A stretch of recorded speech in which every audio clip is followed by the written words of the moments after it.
Good afternoon. I'm Elizabeth Davis, Executive Vice President and Provost of Baylor University, and it's my pleasure to introduce our speaker, Dr. Rodney Stark. Dr. Stark grew up in Jamestown, North Dakota, and he began his career as a newspaper reporter. He earned a BA in journalism from the University of Denver, served a tour of duty in the United States Army, and then received master's and PhD from the University of California at Berkeley. At Berkeley, he held appointments as a research sociologist at the Survey Research Center and at the Center for the Study of Law and Society. He also published his first 4 books while at Berkeley, all of which would become classics in the sociology of religion. He left Berkeley in 1971 to become professor of sociology and of comparative religion at the University of Washington. Then in 2004, he became distinguished professor of the social sciences at Baylor, and in 2005, Byron Johnson convinced Dr. Stark to become co-director of the Baylor Institute for Studies of Religion. In just a few short years, Dr. Stark has helped to build ISR into one of the most significant research centers in the world dedicated to the scientific study of religion. Dr. Stark has published more than 30 books and more than 150 articles on subjects as diverse as prejudice, crime, suicide, and city life in ancient Rome. However, the majority of his work has been on religion. He's past president of the Society for the Scientific Study of Religion and of the Association for the Sociology of Religion. He's also won a number of national and international awards for distinguished scholarship. Many of his books and articles have been translated and published in more than 10 different languages. In 1996, Dr. Stark published The Rise of Christianity, a Sociologist Reconsiders History. The book sold tens of thousands of copies, received widespread praise, and was nominated for the Pulitzer Prize. Over time, however, in spite of the continued popularity of The Rise of Christianity, he became increasingly dissatisfied with the book. Several years ago, he decided to go back to the drawing board to revisit and reconsider the premise of this classic book. The product, just recently released by Harper's, The Triumph of Christianity: How the Jesus Movement Became the World's Largest Religion, is the subject of today's lecture. It's with great pride and gratefulness that I introduce to you a true giant within the Academy and my Baylor colleague, Dr. Rodney Stark.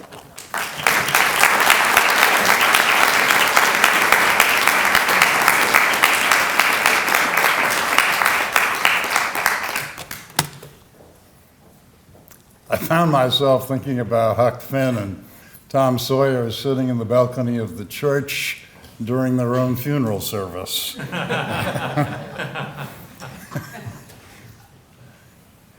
was asked to talk to this group about why I wrote the book, and I had to go back and look in the book quite a bit in order to figure that out, because it's been 18 months since I sent it off to the publisher, far gone into new projects, and quite honestly, I couldn't remember a lot of what I had written. That happens, you know, if you don't close the file, you can't get on to new ones. But the short answer as to why I wrote the book is self-indulgence. That's always why I write. I mean, the big secret is that the academic life has given me the privilege of writing every morning for the last many, many, many years. And it's a reason to get up and a reason to have a happy day. And that's why I do it. I didn't write a history of Christianity. I cheated, I skipped, and I picked out the parts that interested me. Things that I thought I might have something new to say, or that other people had had new things to say that nobody seems to know about. Moreover, if you were to look at the book, you'd see that most of the chapters are on subjects that usually are nothing more than footnotes in the traditional history of the rise of Christianity. Because most histories of the rise of Christianity are really histories of the Christian church. They're very narrowly focused. There's a lot about church councils, a lot about church politics, a lot about theological disputes and some heresies. And of course, after the Reformation, it became the history of the Christian churches. But still, I find them narrow because they don't seem to relate to the world in which all of this is happening. Now, of course, everybody wrings their hands over the fall of the Roman Empire. You can count on that. I happen to think that the fall of the Roman Empire was the best thing that ever happened to the rise of Western civilization. It was an era of no progress. As a matter of fact, if you really push it, the only things that the Roman era contributed to the world were the invention of concrete and the rise of Christianity, and they opposed the latter. So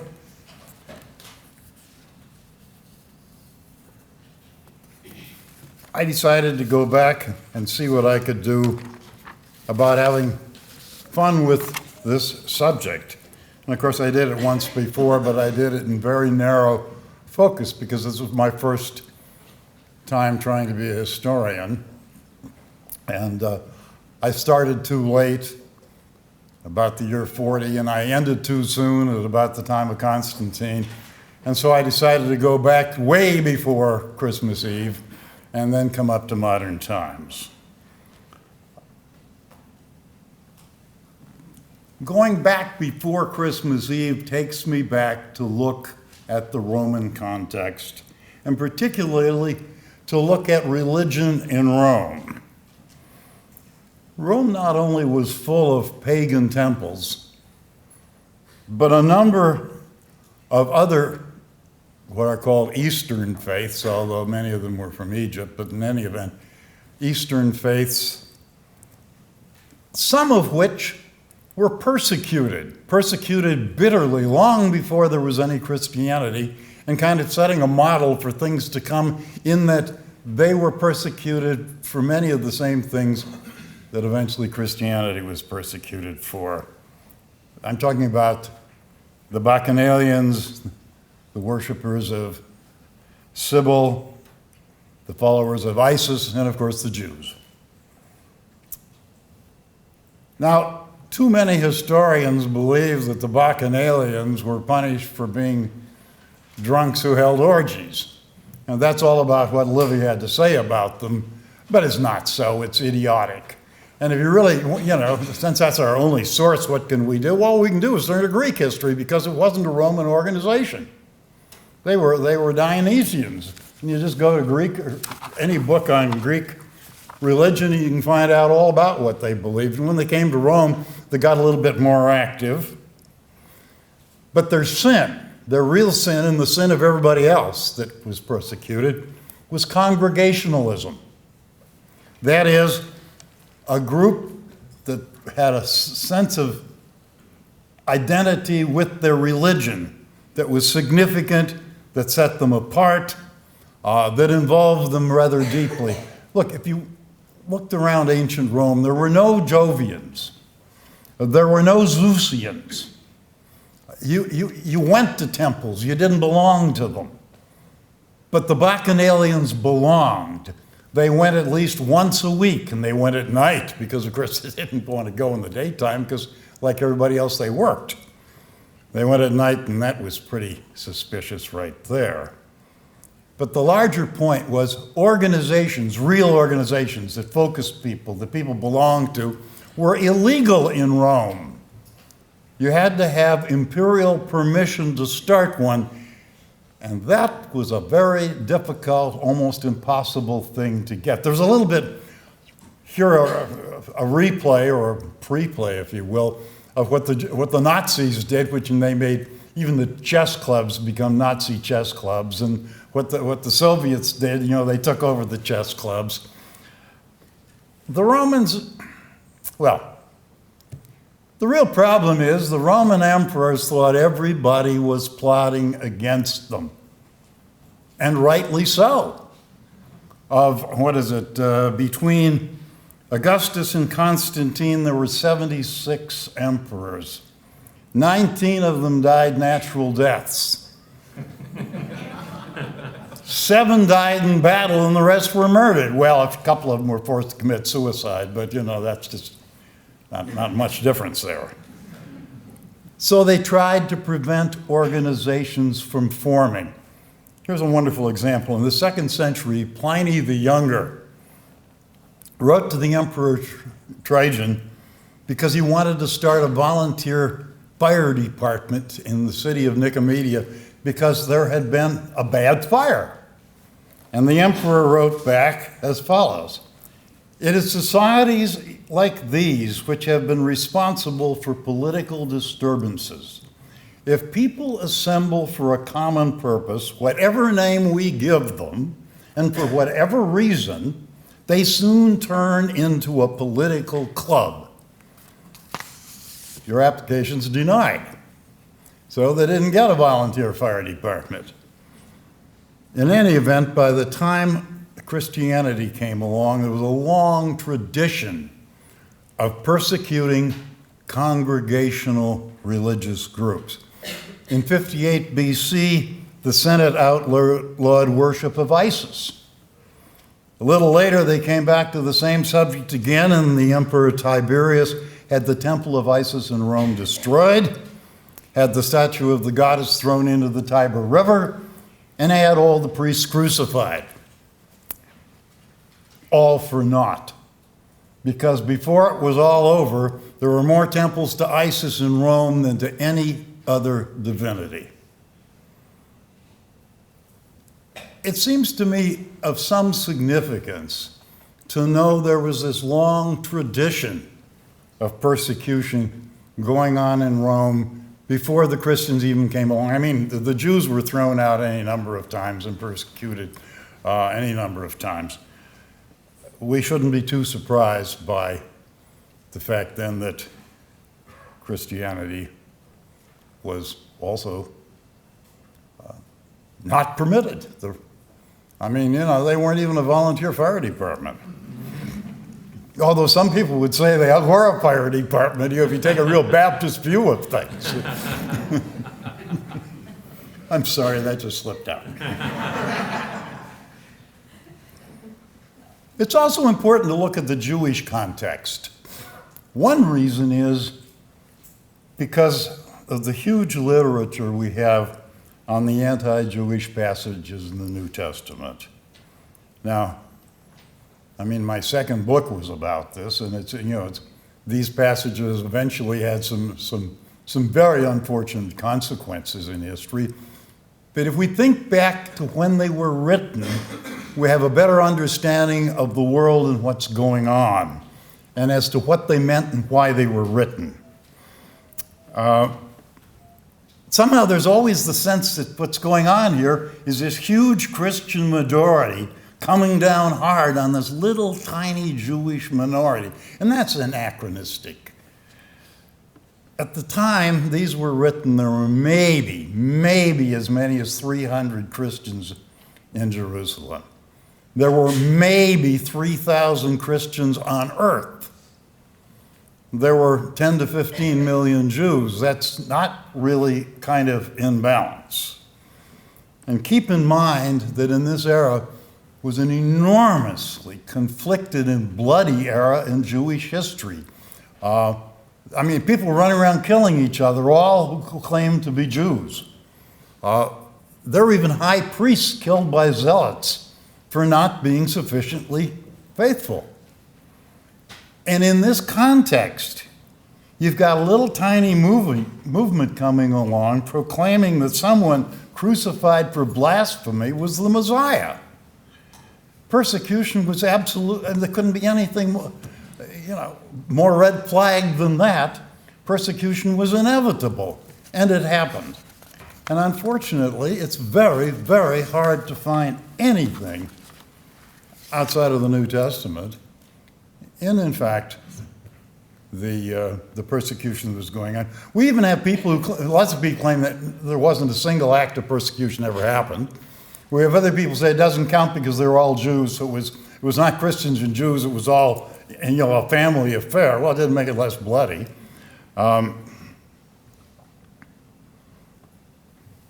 course, we must remain sensitive to subsequent interpretations of these passages, but I think we ought to keep in mind the fearful situation in which they were written. Switching gears again.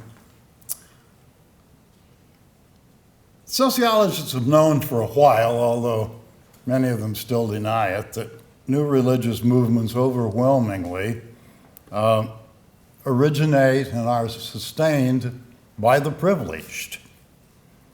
Buddha was, of course, a prince, but 55 of his first 60 converts were members of the nobility.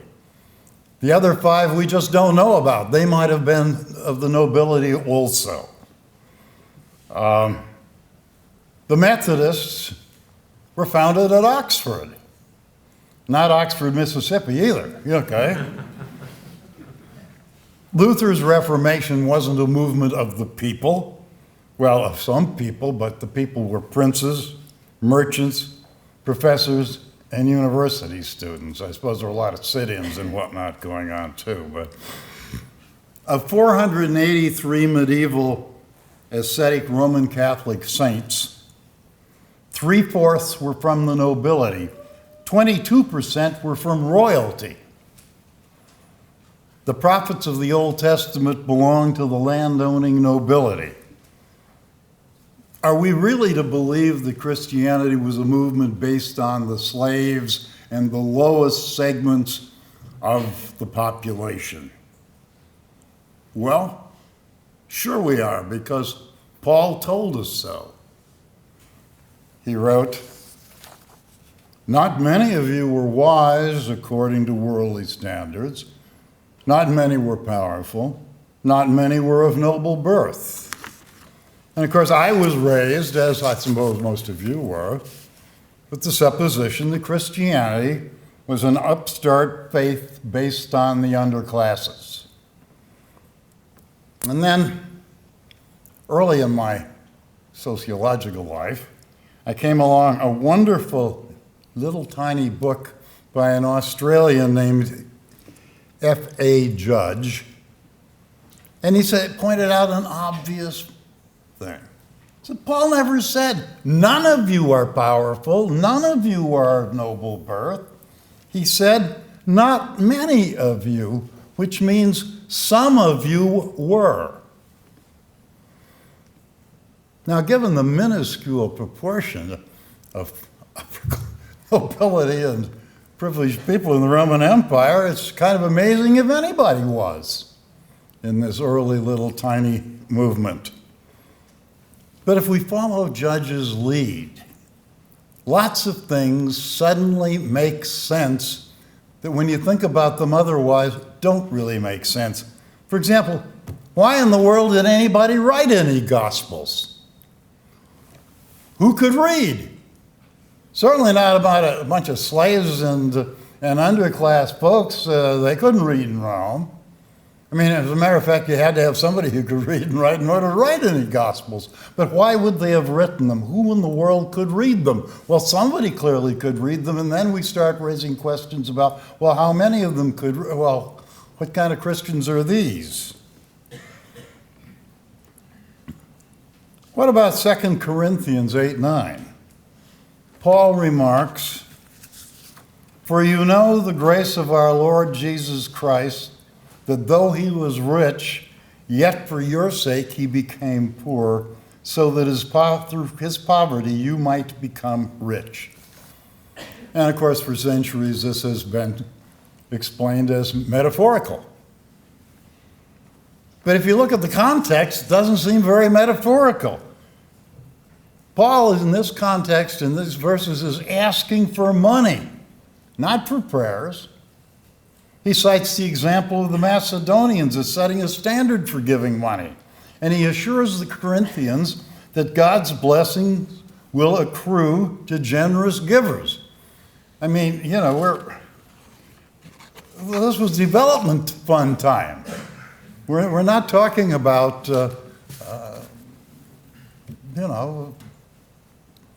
prayers and hopes here. In addition, analysis of Jesus' metaphors suggests deep familiarity with financial matters and, perhaps even more importantly, a privileged audience. Buchanan pointed out many of his parables and images would be pointless if told to people who had not enough wealth to sustain guests, hire servants, be generous with contributions, etc. The audiences, at least, were predominantly wealthy. I'm willing to go so far as to suggest that maybe Jesus wasn't a carpenter. Mark is the only one who says so. Matthew says he was a carpenter's son. Giza Vermes says that Talmudic sayings the Aramaic noun devoting carpenter stands for scholar or learned man.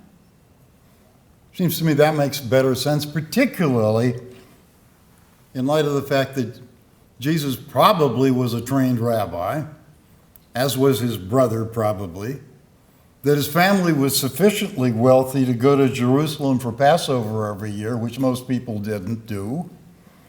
One could go on and on about the wealthy supporters of Paul and whatnot, about how early there were Christians in the imperial household, perhaps as early as 49 or 50. It clears up, if you assume this is an affluent movement, it clears up a lot of difficulties. Even if you disagree with me, it's something that ought to be covered in any history of Christianity, and it never is. It also seems important that as a result of Constantine's favor, the church suffered great harm, and that from then on until the Reformation, there really were two churches.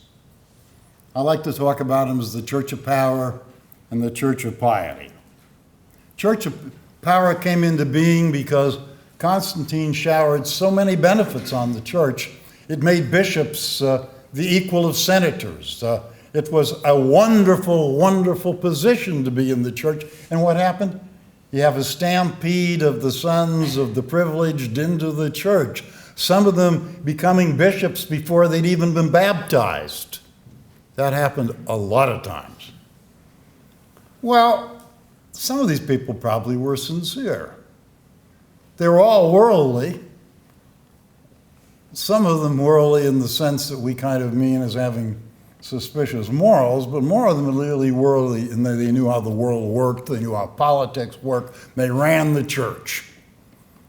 But, fortunately, there was this second church based in the monastic movements, which also flourished at the time and which could not be crushed because they were so tightly tied to privileged people, to the nobility, if you will. I mean, as I pointed out about the saints, the sons and daughters of the nobility also went into the church, many of them becoming priests, monks and nuns. And they often were stationed within a few miles from home, visited often, were very close to their parents, and had a lot of influence as a result. Consequently, there was always this struggle between the Church of Piety and the Church of Power, and along about the 11th century, the Church of Piety won out for a while. The Crusades were part of that result. Another part was all of this campaigning for church reform, which when it failed and the Church of Power took over again, led to several centuries of heretical movements and all of the nastiness and bloodiness that entailed. And then, of course, Luther's Reformation came out of it partly because of the arrogance of the Church of Power. Meanwhile, the main consequence was not the heresies and not the bloody battles, but the complete neglect of the religion of the people. For centuries, the only chapels you could find in rural areas were the ones of the nobility. They were about the size of modern living rooms. They were there for the Lord and his family and a couple of retainers, and that was it. There simply were no places to go to church even in rural areas, and if we stop and think about 90 to 95% of the population lived in rural areas. And what that led to is the fact that religious participation was extremely low, and when churches even did appear, nobody went. There are enormous numbers of reports about people not ever going to church in medieval and late medieval times. And from time to time, they were forced to go to church, whereupon they misbehaved. I mean, really misbehaved. And mocked the priest and caused endless trouble, brought their dogs, and the dogs barked, and the women fell asleep and dropped their babies on the floor.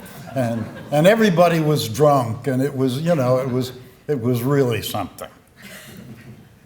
So what did they do for religion? Because the world doesn't go about it being. What they did for religion was, of course, magic and kind of quasi-paganism. They added Jesus to the number of divinities and went on with life. And the sad part of it is, in the long run, it's just led to the witch hunts. And the irony here is the witch hunts were the result of the commitment to rationality on the part of Christian theologians.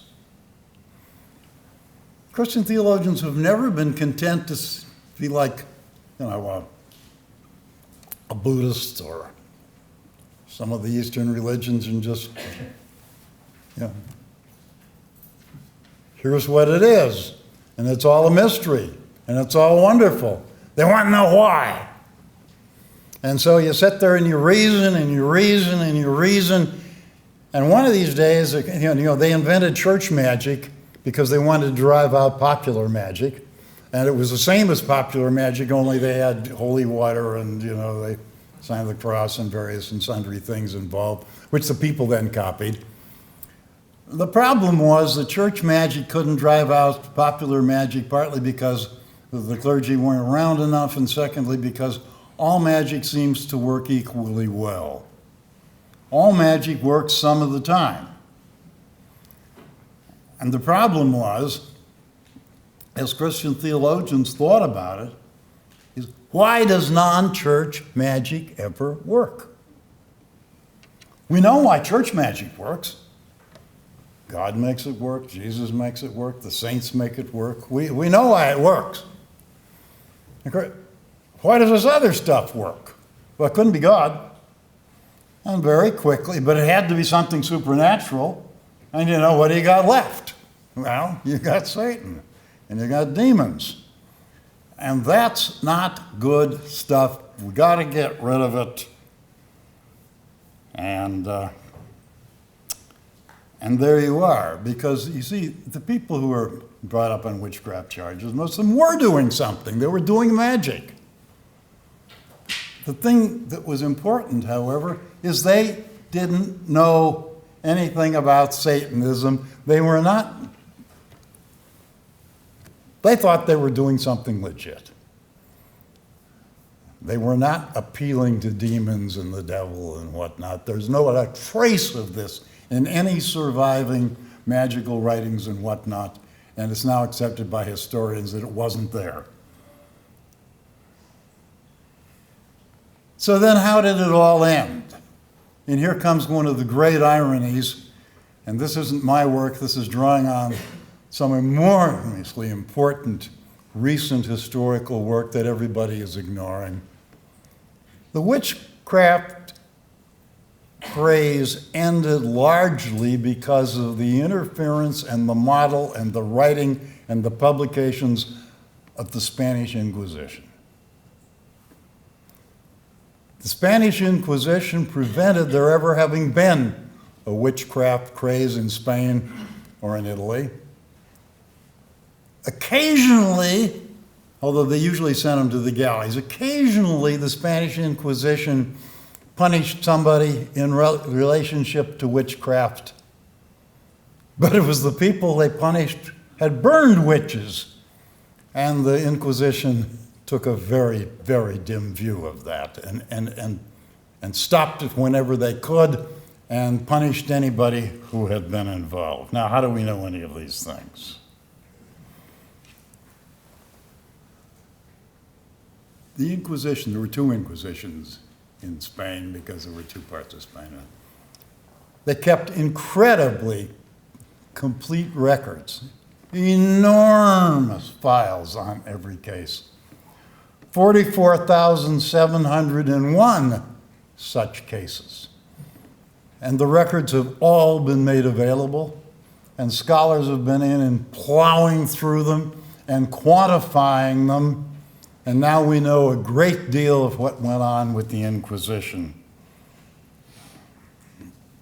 One of the things that went on, and the reason they turned them against witchcraft and witch hunts, is they listened to the first people who came before them charged with witchcraft. They asked them what they were doing, and they listened to their answers, and they discovered that most of them thought they were doing the same thing the priest was doing. And they thought, well, and they making them up with a wonderful theological invention. Implicit and explicit invocation of demons. Now, a real witch would be explicitly invoking, they say, come, come, come, yeah. No, these darn fools didn't know they were doing that. It was implicit. And you certainly aren't going to burn people when they didn't know they were sinning. And all these people had to do was say they were sorry. They let them go. Of the 44,701 cases, as a matter of fact, only 826 people were sent over for execution for any crime. And that amounts to about 10 a year during the course of the Inquisition's history. This at a time when almost every crime in Europe was punished with execution. They weren't, look, Henry VIII killed more Lutherans and Catholic priests than the Inquisition executed in 2 centuries. And I find the neglect of this negligent. I mean, why don't we know about it? Well, so I wrote about it. Turning the corner. I want to come to modern times. We've been given an enormous privilege of access to something called the Gallup World Polls. Now they're being done annually in 166 countries. Now, I mean, that means you're down to little islands and whatnot, okay? And these are done with good, solid national samples and very nice items, a lot of interesting information. And for the first time, we have some pretty good information on things like religious censuses, church attendance, and whatnot. What it shows is that 41% of the people on earth are Christians. 27% are Muslims. 19% are Hindus. 6% are Buddhists, and you can go from there. Now, we know that a substantial number of these Christians live in Europe and never go to church. So when we cut out some of this nonsense, what do we really get? Well, let's look only at people who have been to a religious service in the past 7 days. and 44% of the world's population who've been in church recently are Christians. 29% are Muslims. Most of us would have thought the Muslim proportion would rise a lot compared to the Catholics. So, nah, the Muslims don't go to church either. And, they sleep in on whatever. And in any event, I'm very interested in the geography of this. When we look at just nominal affiliations, you've got 13% of Christians in North America, 25% in Latin America, 28% in Europe, 1% in the Middle East, 23% in Africa, et cetera, et cetera, et cetera. Now let's move over to weekly attenders. Europe drops out. I mean, it's still 24% in North America, we come up. Latin America, 22%. Europe's now only got 13% of them, but get ready for this. 30% in sub-Saharan Africa. It's the largest single Christian group on earth. Africa is so Christian and so rapidly growing Christian that it leaves you breathless. So much so that if you go and get a Catholic World Almanac and look up their claimed membership in these sub-Saharan African countries, and then look at the Gallup data, you find the Catholics are grossly underestimating their numbers in sub-Saharan Africa. Nobody underestimates their membership, but here it is. 20, 30% low. I mean, big low. So I've had some contacts with the Vatican, and they're very pleased about this, but they don't know why. The best guess is this, that the church is growing so rapidly that the priests out in the boonies are able to baptize and confirm, but they haven't got any time to keep records, and that it just isn't getting counted up. So then we come back and we look at Europe, and we look at all of these people who aren't ever going to church, probably shouldn't be counted as Christians. And there's a great surprise hiding in all of it. It's called fertility. You may know that most European nations are well below replacement fertility. That in just a few more generations, if things continue, there won't be any Swedes in Sweden, any Germans in Germany, any Europeans in Europe. And by the way, they won't be Muslims either, because Muslim fertility is going like that all over the world, but it's going like that really rapidly in Europe as well. By the way, Iran's fertility is well below replacement already. In any event, church-going Europeans are way above replacement level. And some really, really world-class demographers have looked at this, and it comes out that in about 4 more generations, church-going Christians will outnumber non-church-going Christians in Europe. The reason that the numbers are so low right now is because church-going Christians are such a small minority. But the way things are going, they're having babies.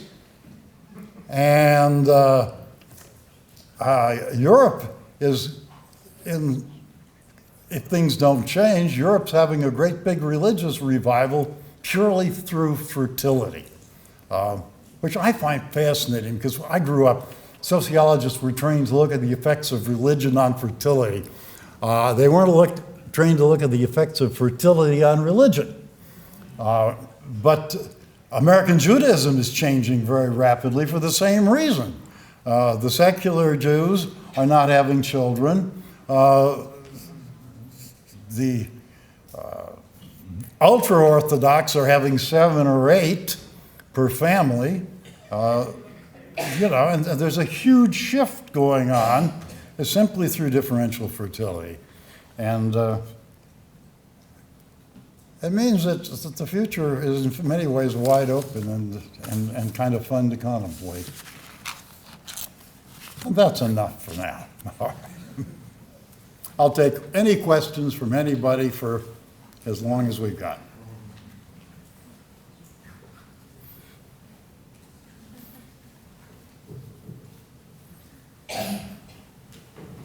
Oh, It's okay with me.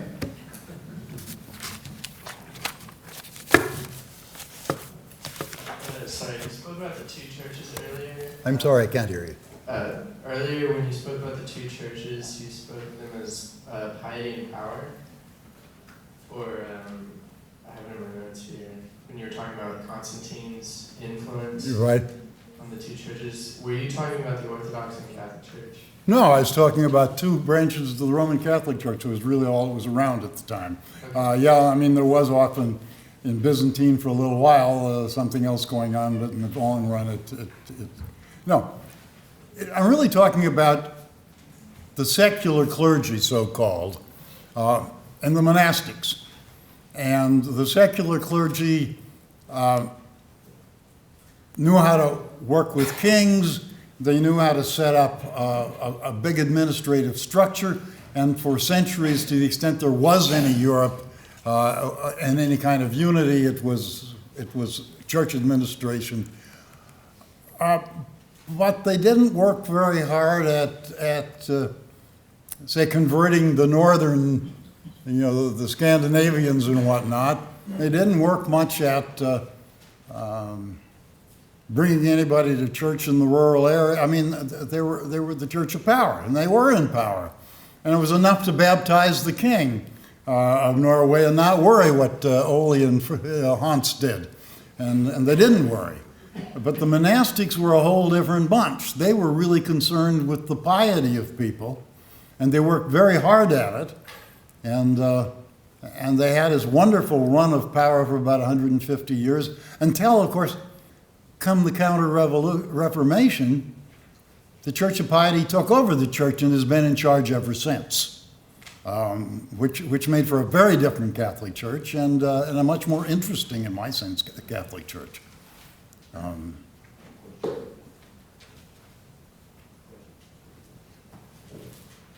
you comment on the Gallup data on the growth of the church or church attendance in Latin America? I'm sorry, I didn't get the end of it. The growth of Christianity or church attendance in Latin America. Yeah, it's a wonderful story, actually. Latin America is finally becoming a Christian continent. For a long time it was called a Catholic continent, but there wasn't much church attendance. There weren't enough men going to seminary so that Latin America has been staffed with the import foreign clergy forever. And then the Protestants got in there and got going, and after World War II really started to grow rapidly. And it was the best thing that ever happened to the Catholic Church in Latin America. They've responded extremely actively, very effectively, once they stopped all of this liberation theology nonsense and started sponsoring charismatic Catholics and what. Catholic Church attendance in Latin America right now is staggeringly high. And its height depends on the strength of Protestantism. In other words, countries with a higher percentage of Protestants have the highest rate of Catholic Church attendance. And what it's doing is it's this wonderful pluralism kind of competition going on, and Latin America is amazingly well churched at the moment. I mean, we're talking about 60 or 70% of people showing up at Mass on Sunday, and that's staggering. And without, we kind of knew all this, but with the Gallup data, you can actually put numbers on it in a really accurate sense, and it's something to behold.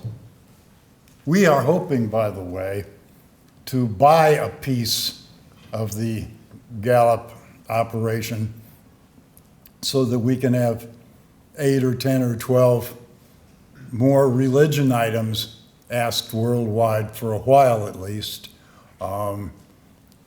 And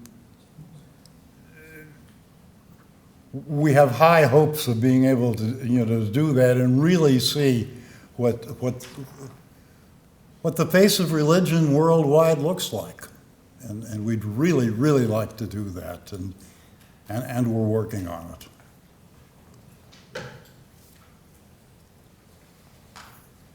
Yes? When you were talking about the fertility numbers with church attendance and Right. how they relate to each other, would you say that the more, how do I word this? That sense, like the church, biblical views more have like traditional roles for women in the households. Would you think that as society has progressed and more women are taking roles outside of the home, that's the reason why more churchgoers have more fertility than those who do not, because of they push more traditional roles? Because you mentioned Sweden, and they're very even in quality standards in a lot of other places. Right, and what you're suggesting is that fertility drops out as feminism progresses, or Right, because in something the like that. United States. Yeah, well, there is something that looks like that. But this whole sex role issues is so complicated. For example, everyone loves to say evangelical families are dreadful because they have traditional sex roles, and yet you go look inside them, the relationships are much warmer. I just finished in a little book I'm throwing off. My agent wanted it, so I stopped on the big book I'm working on. I'm going to do this in a couple. It's called Americans' Blessings, and it's the contributions. I'm talking about real, tangible, personal and social contributions of religion in the United States. For example, what would happen, if we were an irreligious country? What would happen to our crime rates? Well, everybody says, well, of course, Europe isn't religious and they have low crime rates. Europe doesn't have low crime rates. Their crime rates are way, way, way higher than ours, except for homicide. And that has to do with firearms mostly. They have a lot of attempted murders. We don't even categorize attempted murders. The problem is that, you didn't have a gun, so you threw a book at him and it didn't kill him. But 80% of the time we go bang, you got a homicide. But leaving that aside, their assault rates in places like Sweden and Norway are 3 and 4 times as high as ours. Their burglary rates are way, way, way above ours. And this goes through a lot of things. Our divorce rate is often misinterpreted because you got to have a marriage in order to have a divorce. European divorce rates aren't very high because their marriage rate is so low. But if you look at couples who separate who've been living together, then you've got a whole different thing. But the studies of American family life have really surprised me because evangelical households, much stronger, warmer relationships with the kids. And some of these studies measure it from both sides and measure it until, for 20 years, until the kids are 30. And you have, the mother and father side of the relationship, and you're asking the kids. And these relationships simply are a lot firmer, a lot warmer. I hesitate to say it, but evangelical sex lives are a whole lot better than those of the non-church attenders. There's a huge amount of research on it. It's just there. It's true in the Jewish community. The Orthodox women report much happier sex lives than the secular. So I don't know. What can you say? But it isn't at all clear how some of this stuff works. What I do know is that European women who go to church are having kids. Their total fertility rate is about 2.9, which will give you some pretty serious growth. Whereas in the country as a whole, it will be 1.6, and Italy's down to about 1.1. And you don't go very long and replace yourselves. Population really does do that. But here's this kicker, that the religious people are not going with it.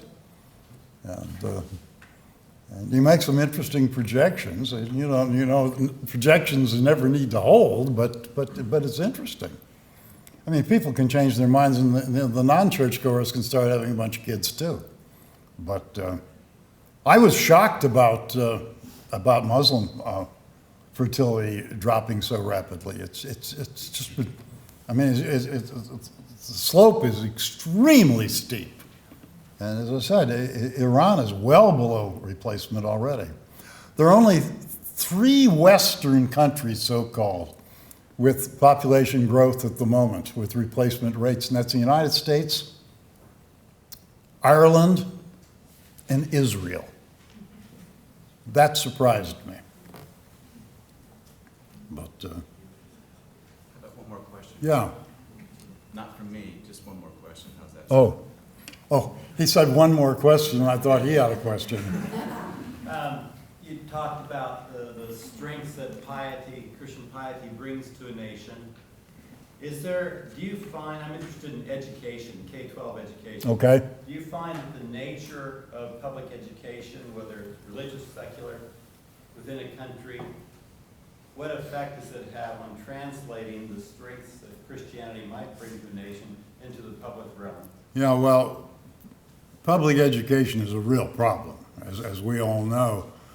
What's interesting, of course, in this country is the enormous prevalence of parochial schools, which are, these days, the Catholic schools are at least half Protestant in terms of their students, and homeschooling. Homeschooling is overwhelmingly, of course,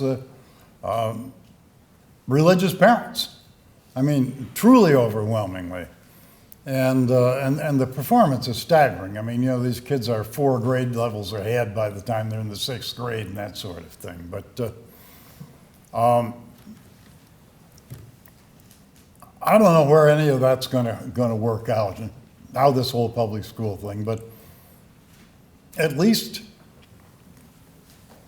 at present, things like on achievement scores, religious kids do much, much better. And that's especially so in the minority communities. It's staggering, but the Hispanic and the African American kids really benefit in the sense of, to the extent their family's religious, they perform so much better. And, it's hard to know where it goes. We got off into a book I'm writing instead of the book I wrote. But. Well, I have a question about the book you wrote. You really piqued my interest when you said that early Christianity appealed not to the underclasses. I think I also grew up believing that we can see in the Gospels all the appeals to those who are downtrodden and right. More on the fringes. And so I'm wondering what you think that's about. What was appealing to the nobility and the upper class in the early church that brought them into this? I've written recently on why it is that the affluent get into religion. And I don't want to take a lot of time on this, but as long as you're poor, you think money will solve your problems, and then you got money and it doesn't solve your problems. And you're still unhappy, and you're still wondering what it all means.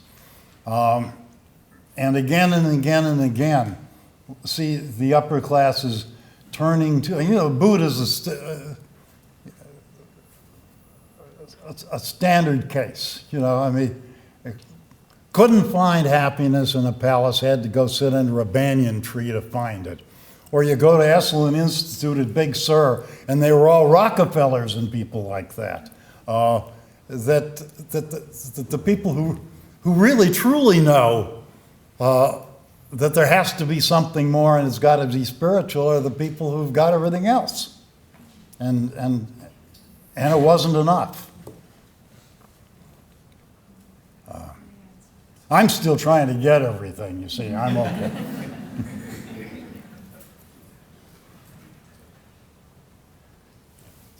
Okay, well, I guess we stayed long enough, and thank you very much for having me.